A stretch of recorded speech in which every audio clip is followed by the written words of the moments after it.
we've been talking a lot about grants. Grants are not the only way to access funds.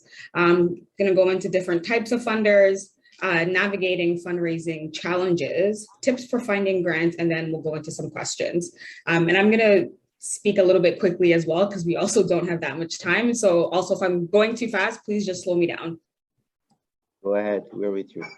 Right, awesome.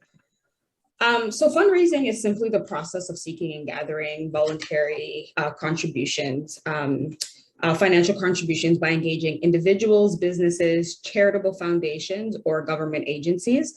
One of the things I've realized is most organizations tend to lean towards government agencies and foundations as their biggest funding support base, while particularly these days, there's actually a lot of funds that can be accessed by individuals and by businesses as well, as a lot of businesses are leaning more towards supporting social programming and are aligning their business mandates with the kind of initiatives and political kind of orientations that exist in society. There are a lot more businesses and individuals that are actually giving to organizations. And so it's really an untapped market in terms of seeking funds. And so that's something we're going to talk about as well throughout this session.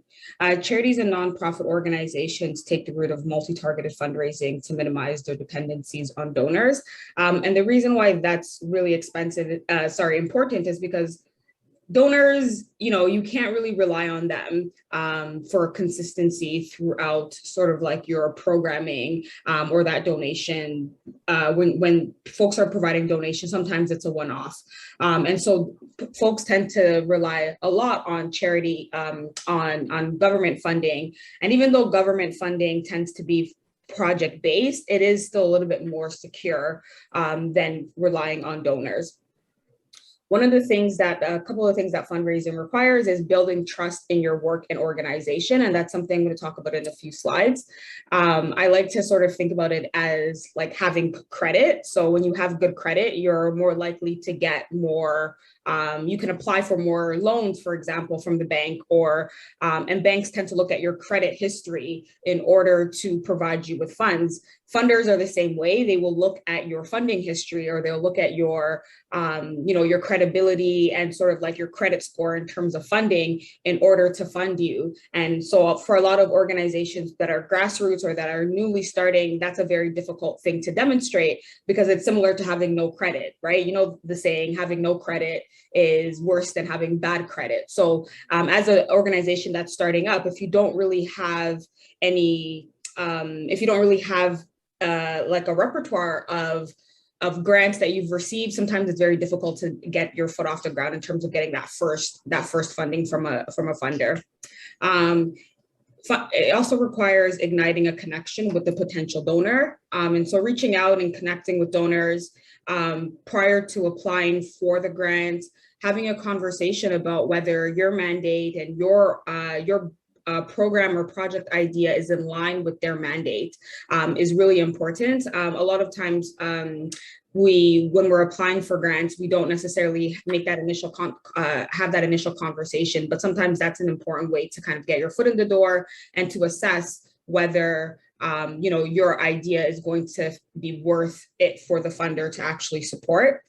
And then the third one there is showing that their contribution will have a positive impact. A lot of funders, most funders are interested in being able to say, we contributed to this particular initiative and this initiative had this impact. And so making that connection very clear to funders, even individuals, oftentimes is a key part to fundraising.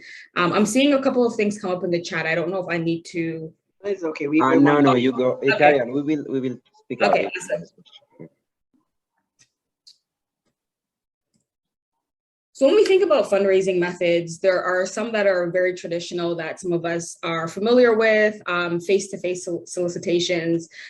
This is in the form of, like, for example, door knocking. Sometimes some young people come to your door, they're selling chocolates, or around the holiday season, we see Salvation Army at a lot of stores raising money through face-to-face solicitations. There's a personal phone calls to supporters. Oh, sorry, somebody's unmuted. I'll mute them. Amir, I think it's you. No, I said I will mute them. Okay, sorry. Thank you. Personal phone calls to supporters. And these are often initiatives that larger organizations can actually invest in, because it does require some human resources in order to actually make phone calls and call people.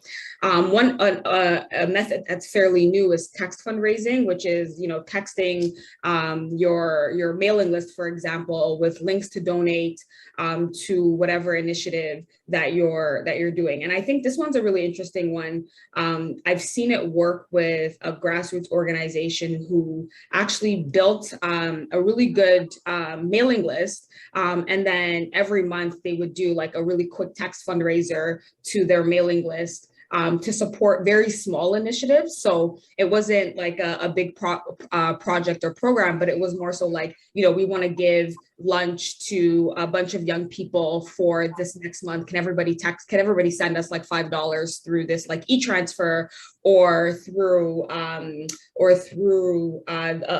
a link that they would have folks donate to. And it actually worked really well because they were doing like very small targeted fundraising, and $5 was something like people could really spare in order to support that initiative. And so I thought that was a very cool way to raise funds through the text fundraising. And then there's peer-to-peer fundraising, involves enlisting your existing donors and supporters into fundraising agents. And so they would reach out to their social networks and advocate for your cause and ask for donations. There's the email marketing, which again is similar to just texting. So you would be emailing out folks and promoting a particular initiative, asking for funds for that initiative. Hosting events is also a way to get funds. And one of the best ways when hosting an event is to do like a silent auction. So sometimes folks are more likely to donate items to you rather than donating money, right? Rather than giving money. And so, but you can turn those items that are donated into funds by doing a silent raffle or raffling off the items. And a lot of times that happens at events, or selling tickets to an event in order to promote in order to generate funds. There's also the social media and the crowdsourcing. And I've seen a lot of bigger organizations that are a bit more well-known have success doing social media and crowdsourcing funds. For example, like we've seen BLM, Black Lives Matter, have a lot of success with this, as well as like NIA, Center for the Arts, where they're promoting, usually a larger initiative like a capital initiative, building a building or something like that, and then looking crowdsourcing and getting funds that way. So, I mean, it's one that it might take a little bit more effort around on the back end in terms of creating like a social media campaign and all of those pieces. But they tend to, if there's a cause or the call to action is one that a lot of people can really buy into and really believe, then social media and crowdsourcing is also another way to raise funds. And sponsorship, so involves the provision of products or services by an individual or group that provides the organization support in kind. And I don't want us to sleep on sponsorship or getting in-kind support. Yes, we do need, liquid cash in order to run our programming and do our work, but sometimes support in kind and asking for in kind allows you to actually build that history of receiving funds and demonstrating that, this is what we did with the funds when we got it, and here's the impact. And that might allow you to build that funding credit score that will allow you to then apply for some of the larger funds. And so sometimes we don't only need to be asking for liquid cash, but we can definitely be asking for in-kind support if we have a good idea of the kind of in-kind support that our organization needs. I think Ryan brought up a really good example with the BBPA grant, where, for example, accounting. Nice to speak. How are you? looking for somebody to go over your books, for example, some funders actually want audited financial statements as a part of the funding process. And so you need an accountant or a professional in order to do that. So if we're asking, organizations, individuals for in-kind support, we can think of the kind of administrative or infrastructural things that we need to make our organizations run and ask for that kind of support. And that ends up benefiting you in the long run, because then when you do apply for some of the larger grants that are looking for audited financial statements, for example, or financial statements, you have some of that done and it was given to you in kind. The other Also, Gail made a comment that bingos are a great way to raise funds for a community. What was that, bingo? Yeah, that's what Gail. Yes, and it's a great event, right? That brings community together. And then folks are playing bingo, but then also you're raising funds that way. Thanks for that. I just want to pause here and just ask if there's any questions around like fundraising methods that folks want to get into, or any specific ideas that folks have that you would like some info or some insight on around different kinds of fundraising methods.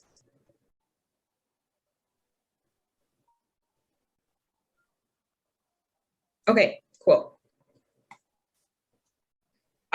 Some tactics when we're thinking about making fundraising, and here it says how to make a viral fundraiser, but it's also about how to get folks to buy into your work and buy into your organization, buy into your idea, especially prior to really establishing yourself as a larger organization.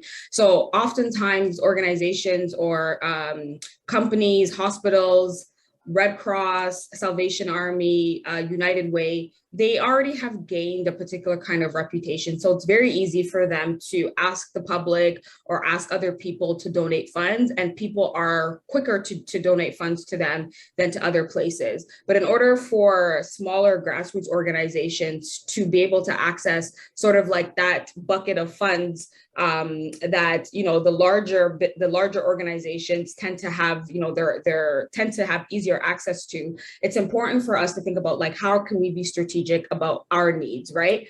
And so the first point here is making bite-sized asks.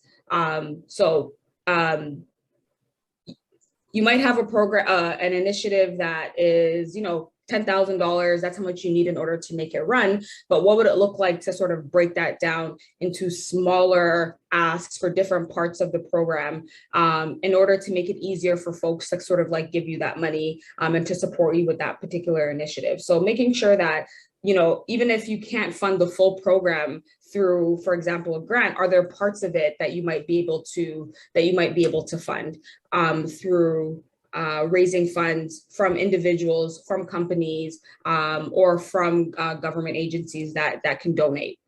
Making it easy to donate is really important as well. So if people want to donate to you, how are they donating? Have you already thought of that? Have you already set that up? And I know this is mainly in relation to if individuals or if companies are donating to you. When it's government grants, it's a little bit different, but making it easy for people to sort of like provide that donation, get that tax receipt, for example, if you're able to provide that, also is an important factor in terms of like making things a little bit viral. Like the example I gave you with the text fundraising method. If I'm able to just like click it and send like a quick e-transfer, or I can quickly sort of like enter my credit card information. And everybody does everything on their phones these days, right? So if it's very easy for people to donate, then it increases the probability that folks will donate to your campaign or to your fundraiser. This one is pretty straightforward, telling heartfelt, real, and relatable stories that get people to feel and to say, you know what, this initiative is going to have an impact and I want to be a part of it, is also an important factor. Finding sneezers to spread your message. finding other people who can actually do some of the legwork for you. And through the use of social media, this becomes like really important. You can get people who are sharing your posts and making sure that their networks are also aware of your fundraiser. And so it increases, you know, who you're connecting to from 5 to 30 or 40 people, because other people are also sharing the message. And add a hook, something easy, fun, and unique that shows participation. I know a lot of places will say, you know, we'll use social media and we'll get people to do something in order to promote the message. You know, use a hashtag, for example, in order to kind of make it viral. And it's not something that is beyond our ability. I think sometimes, you know, the narrative is like successful social media campaigns or viral campaigns are outside of our reach, but they actually we're able to really generate funds that way. And the reason why I'm focusing a little bit on this area is because I think what I've seen in my experience is that smaller organizations tend to not get the bigger grants because they don't have the experience to show, they don't have the evidence to show that they've done the work or that they're doing the work and this is their impact. But if you're able to generate like a few $1,000s through different kinds of fundraisers that come from individuals, you'll be able to use that as a way to show a funder, a larger funder, that you are actually doing the work and you are and this is the impact that you're having, and also that you're able to raise some of your own funds as well.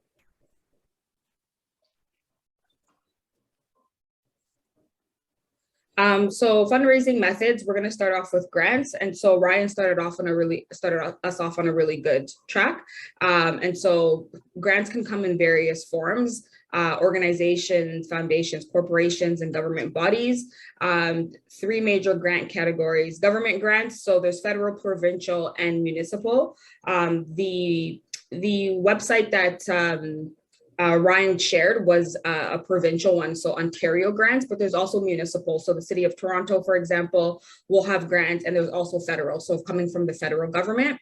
Foundation grants, so like Laidlaw Foundation, and there are some other foundations. I've shared some resources with Amir, who will be sending that out for folks, so you'll be able to see some of these foundation grants. And there's also corporate grants. And so a lot of corporations, a lot of banks have grants that will support smaller initiatives. TD, Shell, for example, has a grant. TD, Scotiabank, a lot of the banks have community-oriented grants through their foundations that you can look into. A lot of the bigger organizations, such as like Loblaws, most of the big companies will likely have a corporate grant that supports a community initiative.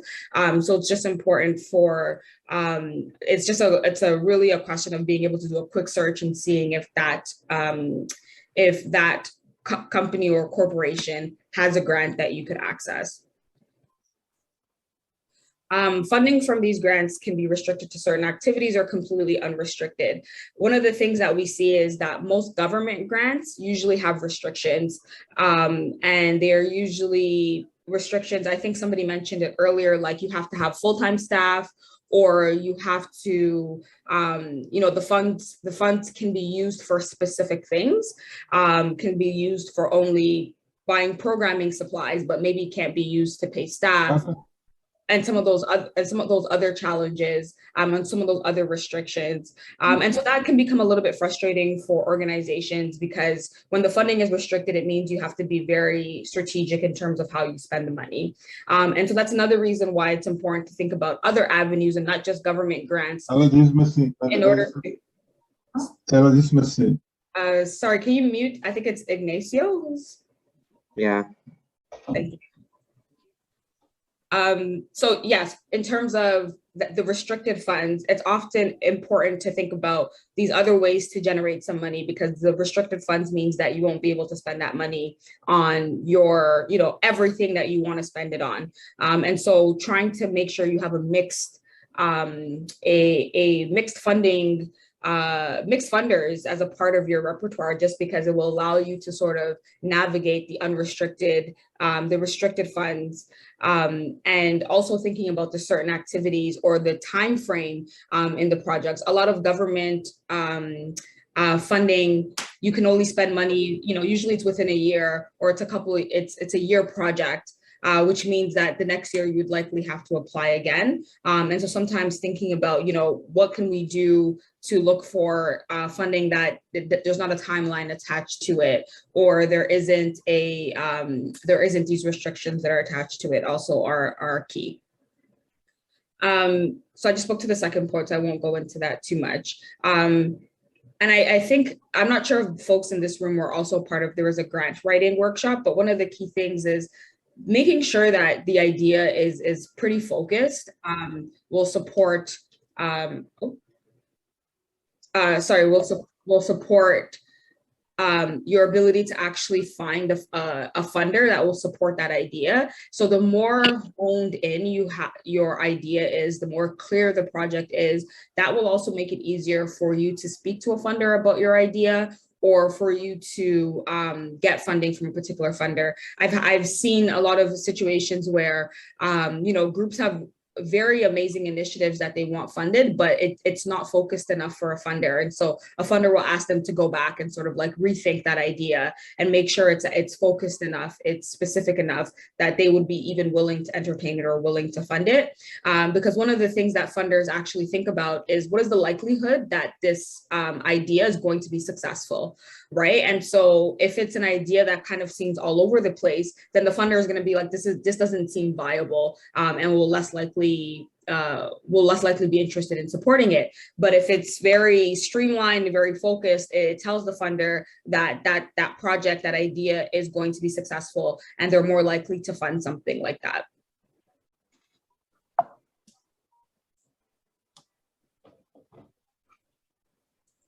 Okay, so there's the federal granting categories. So within Canada's federal budget, there are different kinds of funds that you can access, and it's a part of the way that the federal government is making a commitment to nonprofits and charities. A lot of times you do have to be a registered nonprofit or a charity in order to access these funds. Less likely to be able to support like really small, like grassroots organizations, but it is possible to sort of partner or to get a trustee for some of these kinds of fundings. And I'll get into the trustee question in a few slides as well. Provincial. So within Canada, federal jurisdiction, there are obviously within the provinces, there's the ability to access specific grants for the province. And sorry, there's, okay, specific grants for the province, and how you can get access to those grants, or through the portal that Ryan shared that you'll be getting within the slides and the resources that Amir will share. Each province and territory has really valuable resources. And I guess one of the major questions is, how do we find these opportunities? And so there's some tips that I will share in a few slides. However, one of the things that I always tell people is, if you look at some of the organizations, for example, Delta, that maybe serves a similar population that you serve, or maybe has similar programming to what you want to deliver. And you look at their different projects, there's often logos of funders, and those, because when you get funding from a funder, you'd have to demonstrate to the public, yeah, this organization, this company funded us. And so for your purposes, going to those deltas and the other organizations that are getting funding, looking at who's funding them, and then utilizing that to sort of like start your search in terms of who could also fund you as well, is a really good tip in terms of looking for funding, right? So if I go to like Delta's page right now, and I see that, I'm serving Black youth, for example, and Delta got funding from like the Black Youth Action Fund or Black Opportunities Fund, then that's a funder that I can start with. So once you're developing sort of like a database for looking for funders, it's really not an easy thing to do. I always get that question, how do I find funders? How do we find grants? It's an ongoing long process that it's almost like those in the inner circle are the only people who have access to that information. But it's not because they're in the inner circle, it's because they have this history of getting funds, of looking for funding. And so there is that legwork that we have to do. But in order to make that a little bit easier, you can look to other organizations that are similar to you, do the same kind of work you do, look at who's funding them, and then start building your database that way.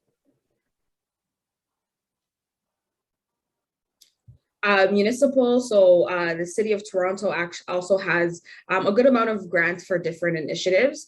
And one of the things that's really interesting about the municipal grants that I've seen is that they tend to be very invested in like the local impact in terms of like your immediate surroundings or your immediate community. And so thinking about, if you live in the West End of Toronto or the East End, how could you make impact in that specific community, or what are the gaps that exist in your specific community? And then looking at the municipal grants in order to sort of meet that gap, fill that gap.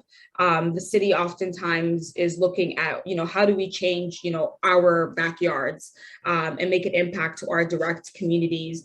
And oftentimes are willing to support more grassroots initiatives as well. They would likely need a trustee for these kinds of initiatives, but they do actually look to support smaller initiatives because they're interested in really supporting initiatives that are right in our backyard, but also promoting the city, right? So if you're promoting the City of Toronto through your initiative, then it's important to look at sort of like municipal grants. And then again, I spoke about corporate already, but a lot of corporations are really moving in more of a direction of providing community-oriented grants. Corporations often have less restrictive funds. They tend to be a little bit more flexible with how you can spend the money, more so than the government agencies. And so, and they're also willing to take, I think, a little bit more risks in terms of who they fund. And so if you're looking for like maybe your first grant and you don't really have the experience to apply for some of these other grants, a corporate grant from, so it's listed here, Indigo, Xerox, Loblaws, Air Canada, TD, Scotiabank, they might be a good place for you to start looking in terms of maybe a first grant, or if you're more of a grassroots organization, because they are less restrictive than some of the government grants.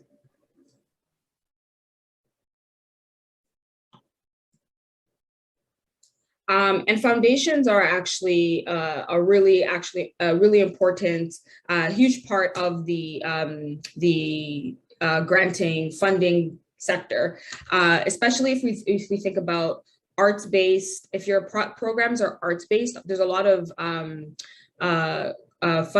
foundations that are very specific to like the arts sector and funding arts programs that promote the arts. And they tend to, most foundations tend to have a particular kind of, theme area where they would want to fund, where they would support you. And so I think one of the things that's important to do is think about, what are the foundations that exist within our sort of stream of work, right? So I know there was a question about funds for youth, right? So Laidlaw Foundation is one that has been around for a very long time, and they tend to fund a lot of initiatives that have to do with youth work, to do with people that are working with young people. And so that's like another important way to think about foundations is to look for the ones that are really in line and then follow and subscribe to their page. I'm going to talk about a bit, and I think a couple of slides around setting up Google alerts, right? As Ryan was speaking, he was saying, a lot of the deadlines for the grants, like they come really quickly, or they're random. We don't even know when they come up.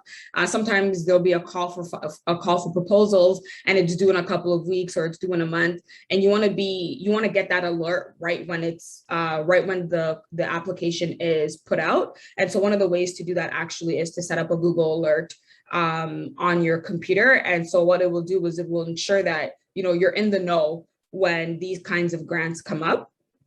With foundations as well, one of the things that actually that works is this is the space where you could reach out to folks and connect with the foundations and have conversations with them and see the kind of work that they're doing and make sure that aligns with the kind of work that you're doing, but making those connections ahead of time before funding is actually given out is also like pretty, they're a bit more accessible is what I should say than the government grants. It's a little bit easier to connect with a foundation and have a conversation with them about possibly supporting an initiative than it is in terms of working with like trying to connect with a government, like a federal grantor or something like that. It's a bit more easier to connect with a foundation. Question in the chat. Oh, yeah. Is there a website that you recommend for some of these grant site or a portal? I think she will share a list of links. Yeah, there is a list of links. So in the Amir, in the document that I shared with you, yeah, there's a few foundations in there. And yeah, there's actually a few foundations, like some arts-based foundations as well in that link. And I think that should be helpful. And we will also send a list of foundations to you as well that we shortlisted. So that will also help you.